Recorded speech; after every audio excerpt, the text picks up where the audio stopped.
Communément, on m'appelle Joka. C'est mon nom d'artiste. Je suis artiste musicien béninois. Avant, j'étais un grand musicien. J'avais fait 2 albums de 4 titres et de 8 titres. Et j'ai été très célèbre. Les chansons ont été très appréciées. Et j'ai pu réaliser beaucoup de choses. J'ai acheté une parcelle, j'ai construit une maison, j'ai acheté 2 voitures. Et j'avais une belle vie. Mais la maladie est apparue dans les années 2008. La maladie a commencé avec des situations de crise où je sortais la nuit sans savoir où j'allais.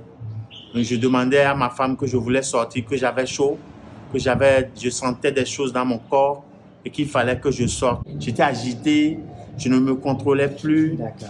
Donc, ils ont décidé de m'hospitaliser en psychiatrie. Ils m'ont fait des injections, ils m'ont donné des médicaments et je suis rentré avec les médicaments. Je pensais que je me suis déjà retrouvé complètement. Donc, après ça, j'ai laissé les médicaments. Et quelques mois plus tard, j'ai refait une rechute. Ça, c'est en 2011. J'étais agité et je parlais à tout le monde. Je forçais les gens de sortir de l'église et ça ne faisait pas bien. Donc, ils ont appelé des gens qui sont venus me maîtriser. Pour me ligoter, ils m'ont mis là et ils ont appelé les sapeurs-pompiers. Quand je suis arrivé à Djako, on m'a détaché et ils m'ont fait des injections. Okay. J'entendais toujours des voix, les voix me commandaient de faire des choses, comme sortir de l'hôpital et aller chez moi et que je n'étais pas malade, qu'ils sont en train de me maltraiter. Donc, j'ai fui de Djako pour venir à la maison et j'ai dit à mon épouse que je ne veux plus aller à Djako. Il ne me traite pas bien là-bas.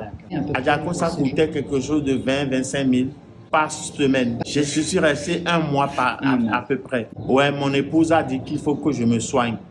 Et j'ai dit que je veux me soigner, mais je ne veux plus aller à Djako. Quand je fais un effort pour laisser les médicaments, je retombe en rechute. Et la chose me disait d'aller voir la sœur que j'avais tapée. Donc, elle m'a dit qu'elle connaît un monsieur qui s'appelle Grégoire Aongono. Et tu vas voir, il va te soigner, tu iras mieux. Ça, c'est en 2014. Et je suis venu ici et on m'a demandé de faire l'injection. J'ai dit que je ne veux pas faire l'injection. J'avais peur des effets secondaires. À Djako, je ne voyais plus bien. Je regardais en haut. Et à part ça, j'ai les mains qui tremblaient. J'ai pris les médicaments avec la sœur et elle m'a déposé chez moi à Ménotin. Quand je me suis senti mieux, j'ai dit que ça va, je ne vais plus prendre les comprimés maintenant. En 2015, 2016, j'ai fait une rechute encore. Je joue la musique dans la rue, je demande de l'argent aux gens, je leur dis il faut qu'ils me donnent de l'argent, que je veux devenir riche, que je vais faire comme Manu Dibango, que je vais jouer dans toute l'Afrique. Il faut qu'ils me soutiennent. À un moment donné, j'avais refusé à mes enfants d'aller à l'école. Donc je dis, il faut qu'ils soient autodidactes. Ils vont apprendre par eux-mêmes. Je ne contrôlais pas mes dépenses. Je voulais, coûte que coûte, faire ce que je voulais. Je voulais écouter personne. Donc, ils ont essayé de venir me chercher et j'ai refusé. J'ai pris le coucou et j'ai dit que je vais les tuer. Maintenant, on a envoyé des sapeurs-pompiers. Donc, j'ai accepté. 2016. J'étais parmi les premiers patients de Tokan. On m'a fait les injections et on m'a interné. J'ai fait 3 mois, 12 jours.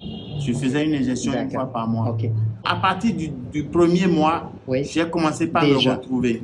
En ce temps-là, Papa Grégoire venait pour nous faire des explications. Et c'est là où j'ai compris que sans le médicament, on peut faire toujours de rechute. Donc de là, j'ai pris conscience. J'ai dit donc désormais, je ne laisse plus mes médicaments. Je vais prendre mes médicaments normalement. Depuis 2016 jusqu'à 2021, 2022 maintenant, je n'ai plus fait de rechute. Pas de rechute depuis ça. D'abord, à Saint-Camille, on n'enchaîne pas les malades. On ne frappe pas les malades. Quand j'étais à Djako, on me frappait. On prend les gens en charge. Comme je n'avais pas de l'argent, je n'ai pas été embêté. Le message, c'est de prendre leur traitement au sérieux.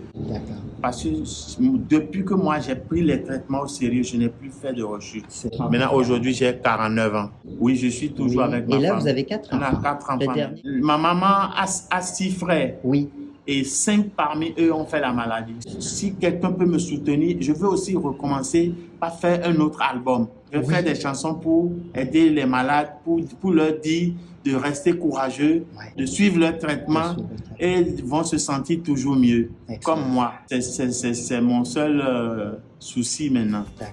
Ce qui me donne me fait souffrir et je vois mes frères dans la souffrance. La maladie ne connaît personne. À cause de ça, papa tout vendu. À cause de ça, maman ne va plus au marché. À cause de ça, nos frères se sont dans la rue. Alors on souhaite la santé à tous. Alors, ne les provoquez pas. Ils n'ont pas demandé. Il faut les chérir, il faut les aimer, il faut les considérer, il faut les accepter dans les sociétés. Qui sait l'avenir? Ils peuvent devenir quelque chose demain. Restez loin de nos maladies.